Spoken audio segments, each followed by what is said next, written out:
사랑하는 영락교회 지체들에게 주 안에서 평화 인사를 전합니다. 오늘은 2023년 8월 10일 목요일입니다.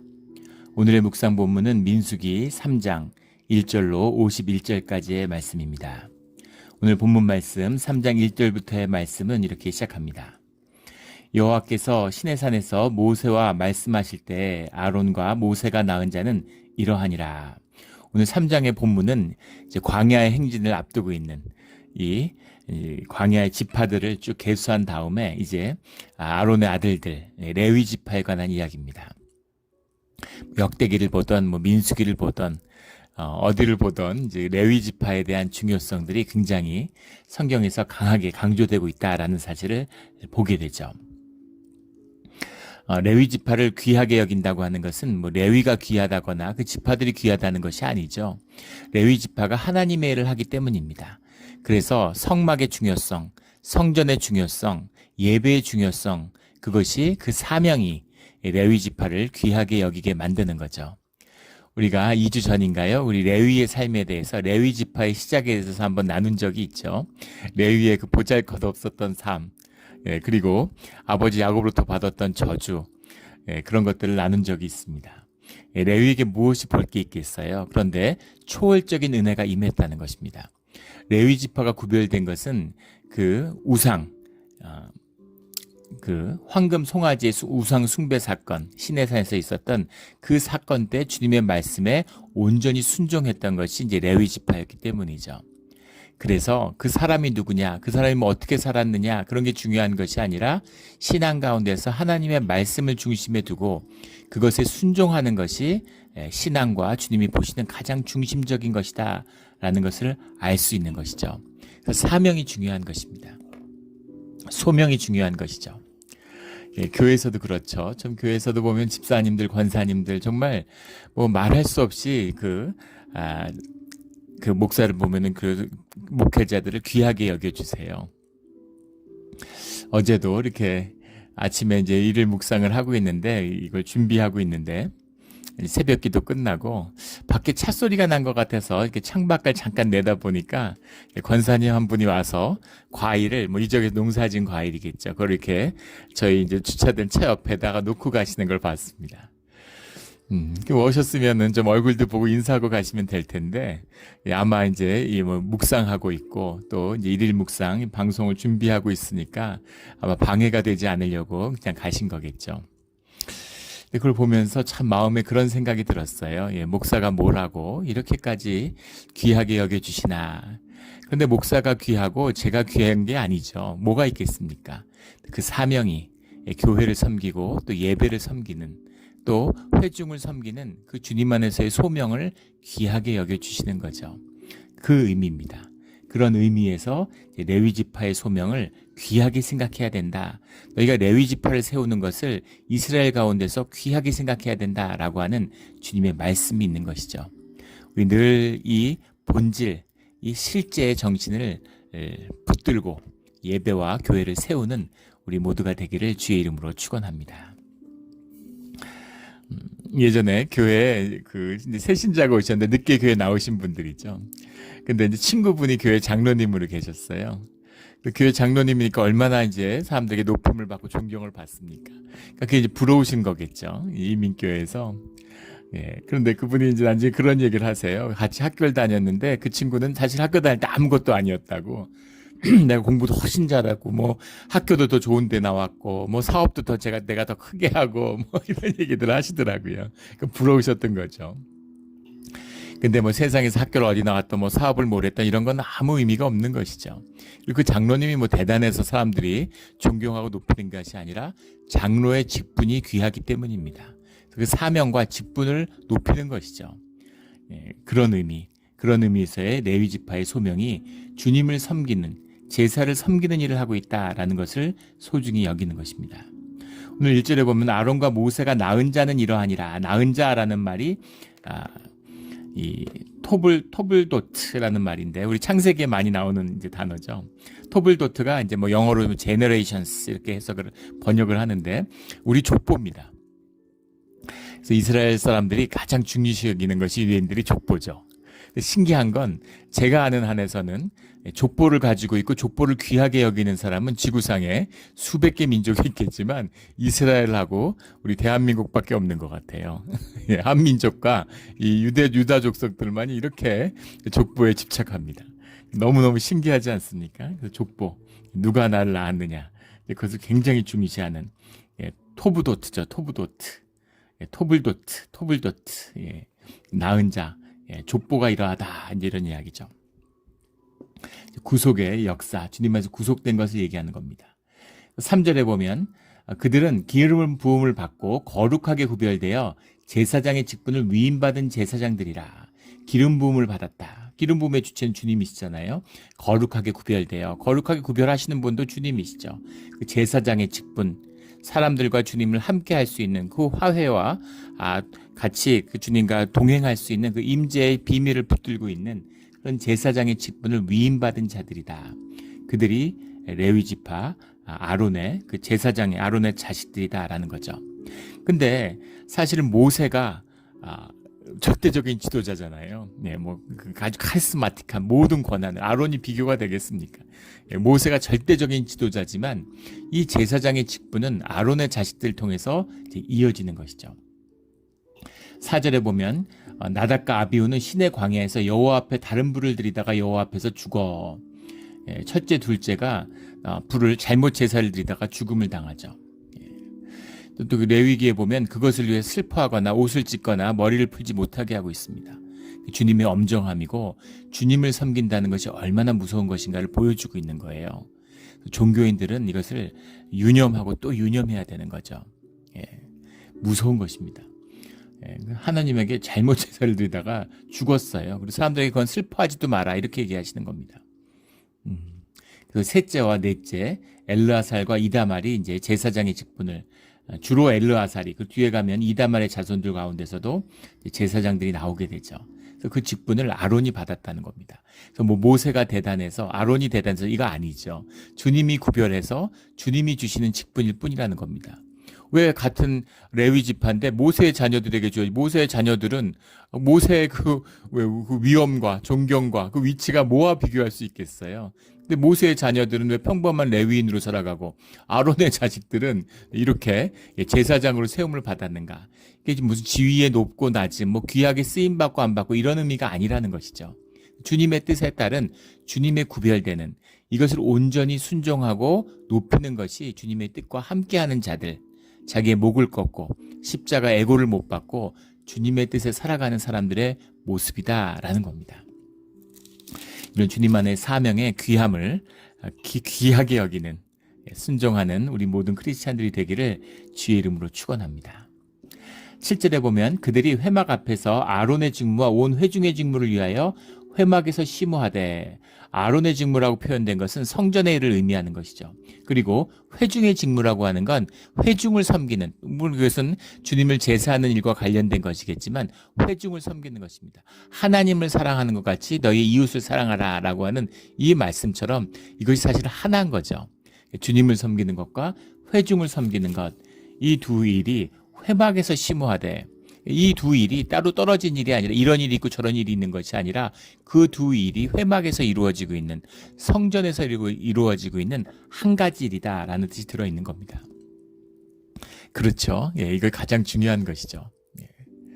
농사꾼이 농사를 잘 짓는 것이 세상을 섬기는 농사꾼의 방법이죠. 군인이 나라를 잘 지키는 것이 세상을 섬기는 방법인 것이죠. 군인은 뭐 생산적이지가 않아.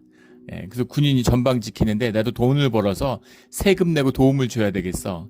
그리고 전선을 이탈하면 되겠습니까? 사업하는 사람이 나도 올림픽 때 보니까 피가 끓는다. 금메달 따야지. 이러고 사업을 접으면 되겠어요? 자기의 직분에서의 자기의 역할, 이것이 주님 안에서 이루어지는 일이기 때문에 주님 안에서 이루어지는 성전의 업무가 그것이 아론의 일이고 회중의 일이다 이렇게 부르는 것이죠. 이중직이다 뭐 삼중직이다 이런 얘기를 하는데 구분해 있는 것이 아니라 그 모든 일이 주님 안에서 이루어진 하나다라는 겁니다. 주님이 하시는 일이기 때문인 거죠. 주님께 열심히 예배하고 섬기고 또 예배가 바로 섬으로 인해서 주님의 은혜가 임하고 땅에 주님의 기름 부음이 임해서 풍년이 임했다. 그런 겁니다.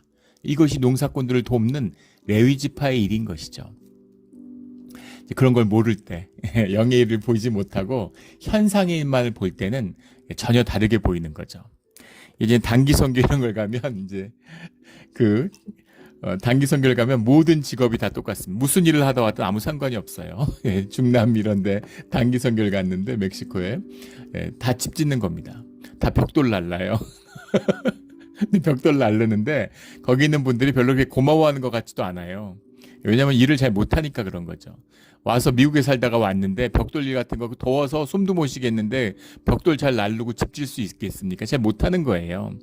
모든 직업이 다 똑같아집니다. 근데 그때 가면 간호사, 의사 이런 분들이 이제 아주 높이 대우를 받죠. 흰 가운 입고 텐트 탁 치고 그늘에 앉아서 귀에다 청지기 꽂고 이렇게 딱딱 가슴에 대면서 아픈 걸 진단해주면 거기 있는 사람들이 그렇게 고마워할 수가 없습니다. 줄을 서가지고. 부럽죠. 뭐 찬물 마시고 커피 타다 주고 그러면 다 이렇게 앉아서 일하고 사람들 그렇게 고마워하고. 가가지고 아침부터 저녁까지 벽돌 날랐는데 막 일하는 것도 마음에 안 들고 그 사람들 보는 눈이 그렇게 고맙지도 않고 그런 거죠. 일을 잘 못하니까. 그런데 더 모한 것은 그 중보기도 팀이 있는 거예요. 중보기도 팀은 에어컨 나오는 호텔방에 앉아서 아침부터 기도한다고 하루 종일 있는 겁니다. 그래서 밤에 지쳐서 돌아왔는데 뭐 중보기도 했다 그러면 열받죠.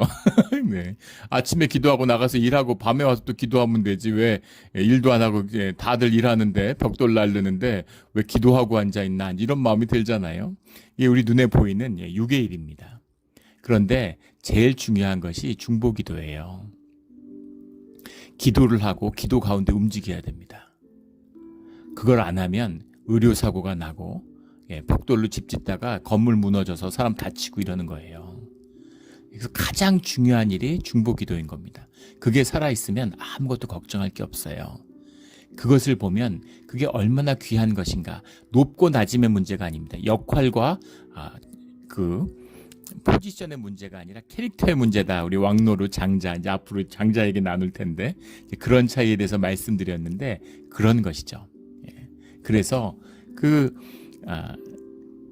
제사장의 역할 무엇과 무엇보다 높다 이런 육적인 이야기가 아니라 그 역할이 가장 중요한 것이라는 거죠. 왜냐하면 주님의 임재와 주님과 함께하는 일이 이것에 갈려있기 때문인 겁니다. 그래서 주님이 그 일을 성취하기 위해서 레위 지파는 내 것이다. 나만을 위해서 일해야 된다라고 구별하고 기름을 부으셨다. 이런 뜻이 들어있는 것이죠. 그래서 아론의 직무와 회중의 직무를 회막에서 심우했다. 이렇게 나오죠. 9절에 보면 그들은 이스라엘 자손 중에서 아론에게 온전히 맡겨진 자들이니라. 이렇게 나옵니다. 온전히 맡겨졌다라는 말이 이제 네투님 하고 반복된 말인데 네투님이란 말이 이제 원형이 to give, be given이죠. be given 이렇게 기분 주어지고 주어졌다.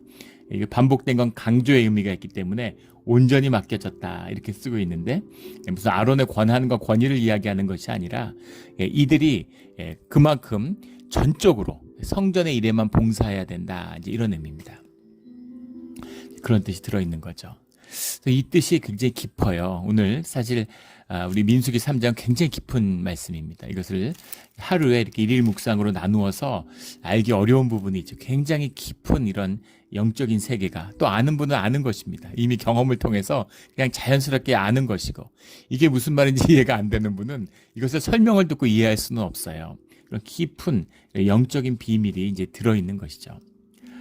우리 영이 열려서 또 성령의 역사로 이 말씀의 깊은 뜻을 깨달아 아는 우리 모두가 되기를 주의 이름으로 축원합니다.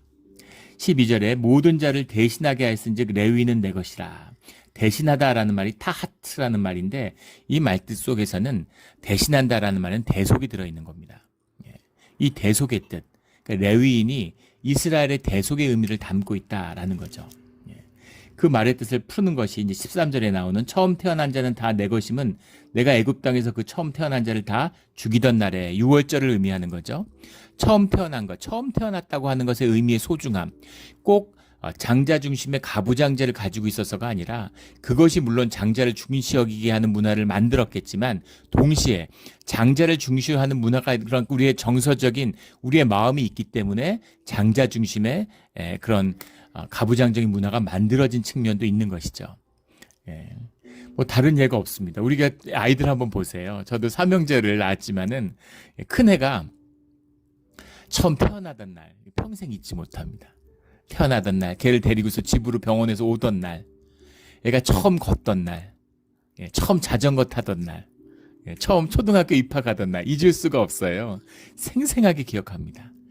근데 둘째, 셋째가 들으면 서운하겠는데 둘째, 셋째가 언제 처음 걸었는지 초등학교 가는 날이 어쨌는지 기억이 전혀 안 납니다. 첫째에 대한 무슨 정이 더 깊어서 전혀 그런 거 아니죠. 그러나 그 정체성에 문제가 있다는 거죠. 처음 낳았다고 하는 것에 대한 나의 첫 마음이라고 하는 것. 내가 누구고 나를 만나게 되는 그런 나를 경험하게 되는 정체성에 대한 고백이 이 장자에 대한 첫 생명에 대한 첫 사건에 대한 첫 열매에 대한 그 기억과 연결되어 있다라고 하는 겁니다. 그런데 주님이 그 첫째를 가져오라는 거예요. 그 처음 난 것을 내게 가져오라는 겁니다. 그 의미는 그것을 통해 나의 모든 것을 받으신다라는 뜻이 들어있는 것이죠. 처음 난 것, 가장 귀한 것, 나에게 가장 소중했던 것, 뭐 그런 얘기가 있죠. 남자들은 첫사랑을 평생 잊지 못한다고. 첫사랑이 특별하거나 첫사랑이 뭐 남달라서가 아니죠.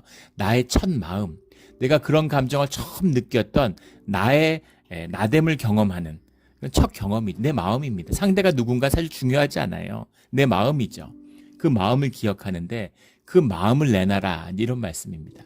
그 마음을 주님이 취하고 그 마음의 중심을 주님이 가지시겠다. 그런 뜻이 들어있는 거죠. 그래서 그 장자 첫째를 친다고 하는 것 이게 얼마나 큰 그 심판이고 징벌이에요. 그래서 애굽의 첫 장자를 다 치셨죠. 첫 장자를 다 쳤는데 첫 장자 그러면은 종손 집안은 뭐 할아버지, 아버지, 아들 다 죽었느냐? 아니죠. 아들만 죽는 거예요. 아버지로서는 사는 겁니다. 장자였어도. 그 의미가 뭐겠어요? 그 아들을 가진 아버지의 아픔을 이야기하는 거죠. 그 처음 난자를 내놓는 아버지의 아픔에 그 초점이 있는 것이다라는 것을 볼 수 있는 거죠. 그래서 그 애굽의 장자들 심지어 가축에 처음 난 것들도 다 죽였는데 주님이 이스라엘 처음 난 자들은 넘어가셨다는 겁니다. 피의 대속이죠. 그래서 늘 심판과 구속은 동전의 양면같이 있는 겁니다. 예수님이 우리를 위해서 죽으셨다는 것은 우리를 향한 은혜지만 구속의 은혜지만 세상을 향한 준엄한 심판이죠. 생명을 대가로 치르지 않으면 그 목숨을 내놓지 않으면 결코 구원받을 수 없는 그래서 무슨 죄를 지어도 그 죄가의 가장 큰 대가는 죽음이잖아요. 사형 이상이 있습니까? 생명을 취하면 끝나는 거예요. 근데 그 모든 죄를 생명으로 대속하는 거죠. 영적이죠. 사람들이 다 영이 있기 때문에 그 의미를 아는 거예요. 예전에 그 이제 민주화 이후에 한국의 민주화의 막 영웅 뭐 양김 시대 막 이럴 때 그런 분들이 나중에 다 대통령이 됐죠. 근데 불행히도 대통령이 돼서는 부패 때문에 자식들을 전부 다 감옥에 보냈습니다. 아버지가 감옥에 가야 되잖아요. 근데 아버지가 갈 수 없으니까 대통령이니까 자식이 감옥에 간 거예요. 근데 그러고 나면은 잠잠해지는 겁니다. 아들을 잡았으면 아버지는 용서가 된 거예요. 다 잃었기 때문입니다. 사람들이 다 알아요. 자식을 감옥 보냈으면 그 이상 형벌은 없다는 걸 아는 거죠. 그런 의미입니다. 그 자식을 내놓는 그 자식을 바치는 그 의미가 들어있는 거죠. 이스라엘 처음 태어난 자는 사람이나 짐승을 다 거룩하게 구별하였으며 왜 사람은 그렇다 치고 짐승은 왜 그럴까? 사실 그 깊은 뜻을 우리가 어떻게 알겠습니까? 그러나 주님의 생명이라는 거죠. 우리는 영혼이 있고 동물은 영혼이 없는데 영혼만을 취하는 게 아니라 생명을 취하시는 이스라엘의 가축마저도 모든 것을 속량하고 취하시는 주님의 생명을 구속하시는 주님의 뜻이 들어있다. 이제 그렇게 봐야 되겠죠. 그들은 내 것이 될 것입니다.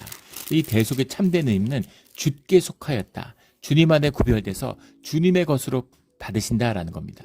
주님의 것으로 받았다는 건 세상에 대해서, 사람에 대해서는 자유하다라는 뜻이죠. 세상과 사람에 대해서 자유하다는 건 주님의 형상대로 나의 나됨으로 살아갈 수 있다. 왕 같은 제사장의 비밀이죠. 왕 같은 제사장의 비밀, 나의 나됨을 자유롭게 살아가고 누리는 그 삶을 우리가 주님 안에서 선물로 받았다. 하나님의 자식이 된, 하나님의 유업을 받은 자의 특권입니다. 그것이 결코 공짜로 되는 게 절대 그러지 못하죠. 세상에 공짜가 어디 있어요? 점심 한 그릇이 공짜가 어디 있습니까? 오직 주 안에서 주님의 은혜로만 가능한 것이다. 그것을 위해서 예수 그리스도가 피를 흘리셨죠. 엄청난 대가, 프라이슬리스한 그런 엄청난 대가, 나를 위해서 누군가 죽었다는 겁니다. 그래서 내 삶이 있다는 거죠. 이 깊은 의미를 가볍게 여기지 않는 종교의 거짓을 깨고 이 신앙의 실제를 만나는 우리 모두가 되기를 주의 이름으로 축원합니다. 14절부터는 레위 자손의 인구 조사가 나오는데 15절에 보면 레위 자손은 그들의 조상의 가문과 종족을 따라 계수하되 1개월 이상 된 남자를 다 계수하라. 다른 지파들은 전부 다 20세로 계수를 했는데 레위 지파는 1개월로 계수를 하는 겁니다. 1개월 된 아이가 뭘 할 수 있길래 1개월 된 애를 계수할까? 제2지파의 모든 1개월 이상 된 남자를 계수한 이유는 뒤에 48절에 나오는 속전 때문이죠. 이스라엘에 태어난 모든 장자를 주님이 취하시는데 그 장자들의 삶을, 그러면 그 장자들이 와서 하나님의 일을 하고 하나님께 봉사하는 성전의 일을 감당해야 되잖아요. 근데 그 장자들이 부모와 살아가고 부모의 유업을 받아서 섬기는 그 가운데 그들의 일을, 그러니까 그것은 이루어져야 되고 되어야만 되는 하나님의 섭리 가운데 일이라는 겁니다. 근데 그것을 대신하는 자들, 그들의 죄를 걸머진 자들, 그들이 레위 지파의 남자들이다라는 거죠. 모든 장자들을, 레위 지파의 모든 남자들이 장자가 되어서 그것을 걸머쥐는 겁니다. 레위 지파가 그것을 어떻게 걸머질 수가 있어? 주님이 하시는 일인 거죠. 주님의 성별된, 주님의 구별된 섭리 안에서 주님이 그렇게 구별하여 받으시는 겁니다. 그 주체는 주님이시고 주님만이 하실 수 있는 일이죠. 우리의 죄를 어떻게 소나 양이나 염소나 비둘기한테 그것을 전가할 수가 있어요? 대신할 수가 있어요. 어떻게 그것이 속죄 제물이 될 수 있어요? 주님이 그렇게 받으실 수 있는, 주님만이 하실 수 있는 일인 거죠. 이것이 우리가 믿고 우리가 만나는 하나님, 그리스도 예수의 비밀인 것입니다. 힌두교나 불교에서 얘기하는 카르마, 업이라고 그러잖아요. 불교에서. 업장을 끊을 수 있어요. 업습을 끊을 수 있습니다. 근데 업은 못 풀어요. 누가 카르마를 풉니까? 카르마를 아무도 풀지 못해요. 카르마에 묶여 있는 겁니다. 그런데 주님은 그 카르마를 끊고 카르마를 푸시는 분이라는 거예요. 그것이 구속주 하나님의 역사하심이다라는 겁니다. 그 레위 지파를 통해서 그 죄를 대신 갚으신다라는 거죠. 14절부터 39절 사이에 이제 게르손과 고핫과 무라리 지파에 대한, 무라리 족속에 대한 이야기를 하죠. 레위에 속한 그런 세 족속, 대표적인 족속을 이야기합니다. 근데 이것이 와닿지 않아요. 여기 나오는 이름들, 무라리가 누군지, 무라리의 후손인지 게르손의 후손인지가 우리에게 와닿겠습니까? 그러나 그 바벨론의 유수에 갔던, 성전이 무너지고 이스라엘이 와해된 뒤에 그 뿔뿔이 흩어져 노예됐던 삶, 그들 가운데 있는 이스라엘에게는 이 이름들이 굉장히 소중한 겁니다. 그 자손들, 그 가운데 살고 있는 사람들, 아무개가 누가 유송년의 몇 대손이었구나, 이 충무공 이순신의 몇 대손이었구나, 그 집안이구나. 김신 장군인가요? 한국의 공군 참모총장도 지내고 그런 장성이 있죠. 그분도 잘 모르지만 훌륭한 분이셨겠죠. 근데 그분이 김구 선생의 아들이에요. 지금 국립 무슨 관장을 하는데, 독립기념관장인가요?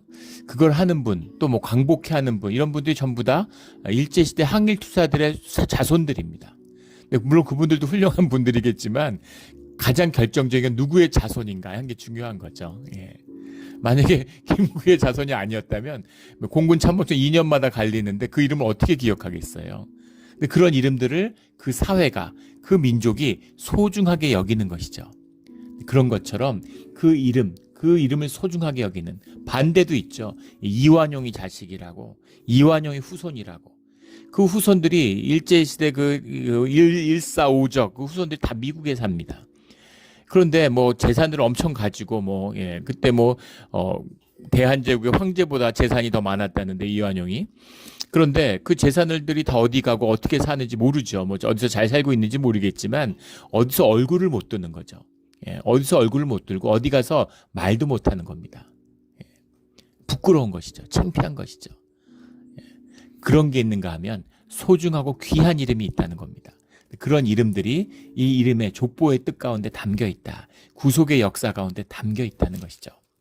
이렇게 주님 안에서 기억되는 주님의 이름 안에서 그 의미를 새길 수 있는 그런 우리의 헌신된 삶이 될 수 있기를 주의 이름으로 축복하고 축원합니다. 그렇게 레위 자손을 쭉 계수를 하니까 모두 22,000명이었더라. 39절에 보면 22,000명이었더라라는 거죠. 그런데 재밌는 것은 21절, 22절에 보면 게르손 자손이 7,500명이고 28절에 보면 고핫 자손이 8,600명이고 34절에 보면 무라리 자손이 6,200명인데 다 합치면 22,300명이 돼야 돼요. 그런데 39절에 왜 계수한 자가 22,000명이냐는 거예요. 300명은 어디로 갔을까? 300명은 어디로 갔을까요? 이것을 전통적인 랍비의 전통, 유대의 전통 가운데 이 300명의 의미는 레위 지파 안의 장자라는 겁니다.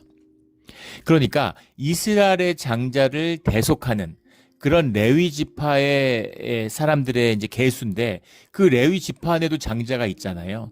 레위 지파 안에서의 장자로 주님께 드려진 자가 있기 때문에 그래서 그 대속 이중 대속이 되는 거죠. 그렇게 하지 않는다는 겁니다. 레위 지파의 장자는 장자대로 받고 그 레위 지파 일반 남자들은 이스라엘의 장자의 대속으로 주님이 받으셨다. 그런 뜻이 들어 있는 것이죠. 그런 의미가 이 안에 들어 있습니다. 그리고 40절부터는 그 마다들의 의미, 처음 태어난 남자의 의미를 다시 주님이 말씀을 새기고 있는 것이죠. 그런데 42절에 모세가 여호와께 자기에게 명령하신 대로 이스라엘 자손 중 모든 처음 태어난 자를 계수하니 레위 지파를 계수한 다음에 레위 지파가 대속할 수 있는 이스라엘의 남자들을 계수했는데 그것이 43절에 나오는 처음 태어난 남자의 총계는 1개월 이상으로 22,273명이었다 이렇게 나옵니다.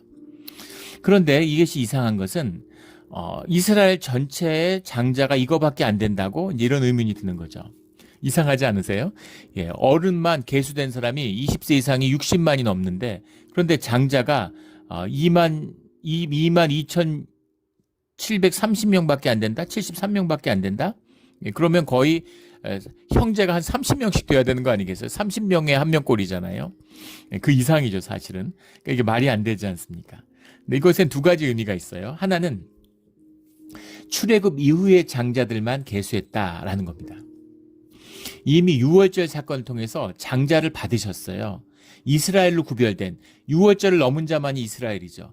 그래서 유월절을 넘고 출애굽을 한 자들의 장자는 이미 주님이 받으신 겁니다. 피의 대속을 통해서 유월절의 피로 유월절 어린 양의 피로 대속을 받은 자들은 두고 이제 나와가지고 그 뒤에 태어난 아이들 그 아이들만 그 장자로 태어난 사람들만 계수한 것이다 라는 뜻이 하나 들어있고 두 번째는 결혼하지 않은 남자의 장자의 뜻이 들어있는 겁니다. 이 의미는 뭐냐면 우리 아까 그 유월절의 사건을 이야기했죠. 그러면 심지어 애굽에 속한 자에도 장자를 데려간다고 해서 종손 집안이라고 해서 줄줄이 데려가는 게 아니라고 그랬죠. 아버지 할아버지. 그래서 그 아버지에 대한 아들의 의미 그래서 결혼을 했으면 아들이지만 동시에 아버지잖아요. 그 아버지의 의미가 아니라 그 생명의 귀한 그 아버지에 대한 자식의 생명의 의미죠. 아브라함에 대한 이삭의 의미입니다. 그래서 결혼한 자의 아들, 그 결혼한 가정에 태어난 가장이 아니라 그 가정 가운데 태어난 그 장자의 의미가 들어있다. 이 뜻이 들어있는 거죠. 그렇게 이해하시면 왜 장자의 총계가 이렇게 적은가 하는 것을 이해할 수 있죠. 45절에 이스라엘 자손 중에 모두 처음 태어난 자 대신에 레위인을 취하고 그 대속의 의미 처음 태어난 자들을 데려와야 되는데 레위인을 대신 받았다. 그러니까 레위인은 하나님께 속한 자고 하나님과 함께하며 하나님의 일을 하는 그런 길을 가야 된다라는 겁니다. 이 가운데는 하나님이 그 삶을 받으셨기 때문에 하나님이 책임진다라는 뜻이 들어있는 거죠. 이것이 왕같은 제사장의 비밀입니다. 주님의 자녀가 먹고 사는 거 이런 거 고민하고 이러면 안 돼요.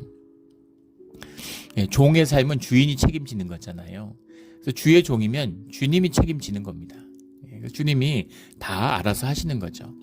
페이스 미션의 길이에요. 주님이 다 책임져 주시는 겁니다. 크리스찬이 되고 이제 그 신학 공부를 하다가 영국에서 공부할 때 이제 주님을 다시 한번 또 만나는 그런 깊은 은혜가 있었죠. 그래서 이제 그때는 선교사가 사실로 나가려고 그랬었는데 주님의 인도하심에 모든 걸 맡기고 페이스 미션으로 내가 내 삶을 도모하지 않겠다. 주님이 인도하시는 곳으로만 가겠다. 근데 주님이 인도하신 곳은 이제 선교지가 아니라 수도원이었어요. 그래서 수도원에 가서 이제 혼자 살게 되는 또 그런 경험도 하게 됐는데 그 뒤로 지금까지 늘 주님의 인도하심이 있었습니다. 주님의 인도하심이 있다고 해서 늘 뭐 풍요롭고 그랬던 건 아니고 어려운 시절도 있었고 정말 힘든 때도 많았죠. 그러나 주님이 다 책임져 주시고 다 주님이 알아서 이렇게 인도해 주시는 은혜가 있다라는 거죠. 그 아이들 엄마도 이제 믿음의 가정에서 태어나서 정말 신앙의 사람이었죠. 그런 사람을 만났기 때문에 저도 이제 신앙의 길을 걸을 수 있게 되었습니다.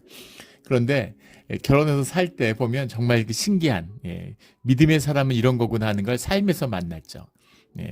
생존에 대한 아무런 두려움과 걱정이 없어요.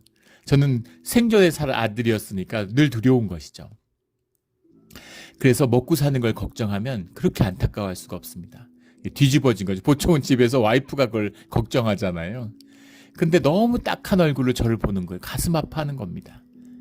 그러면서 저한테 했던 말이 기억이 안 나는데 당신의 아버지가 만약에 재벌이었으면 그러면 살면서 먹고 사는 걱정을 하겠냐고.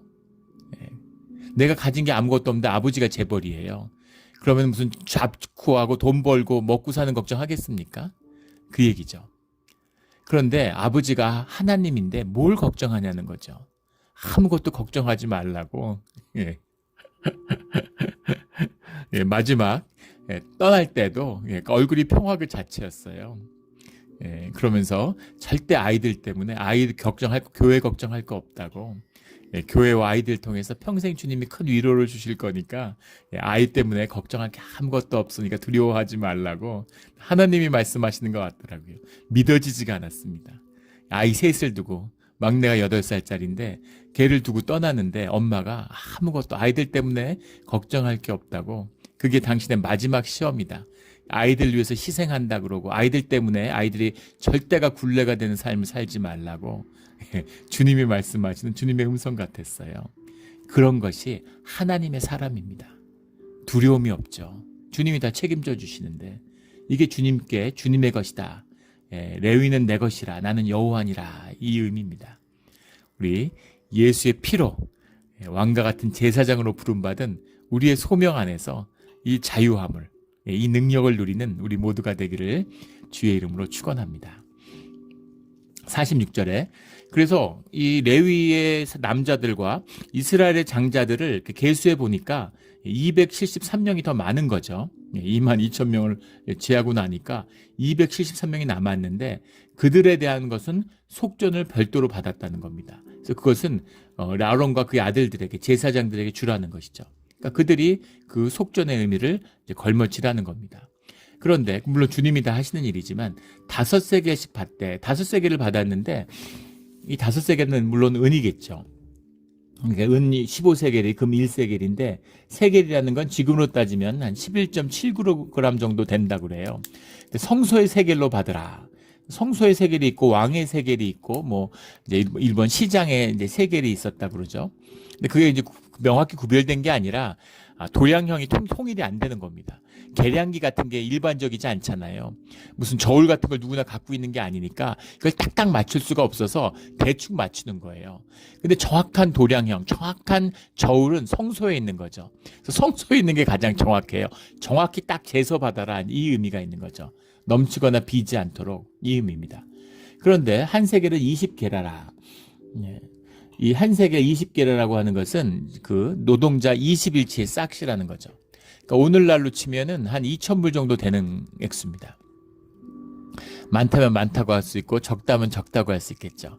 근데 생명을 구원받는 생명의 대가가 2,000불이라면 사실은 굉장히 적은 것이라고 할 수 있겠죠. 미국에 1년에 100만 명의 암 환자가 500억 달러를 쓰고 있답니다. 그 500억 달러를 쓰기 때문에 미국의 모든 의료 체계가 유지되고 있다는 거예요. 그 의료 수익의 70%를 암 환자들이 감당하고 있다는 거죠. 어떻게든 뭐든지 하잖아요. 치료받고 살기 위해서. 근데 그런 걸 생각해 본다면 이 천부를 갖고 생명을 대속받는다 그러면 다들 너무 가볍다고 생각했을 겁니다. 그래서 결코 5세겔은 많은 의미가 아니라 사실은 그 시대의 이 세겔의 의미는 뭐냐면 너무 적다는 거죠. 어떻게 생명의 속전이 은 5세겔일 수가 있습니까? 그래서 이 의미는 은이 많고 적고 돈이 크고 작고의 의미가 아니에요.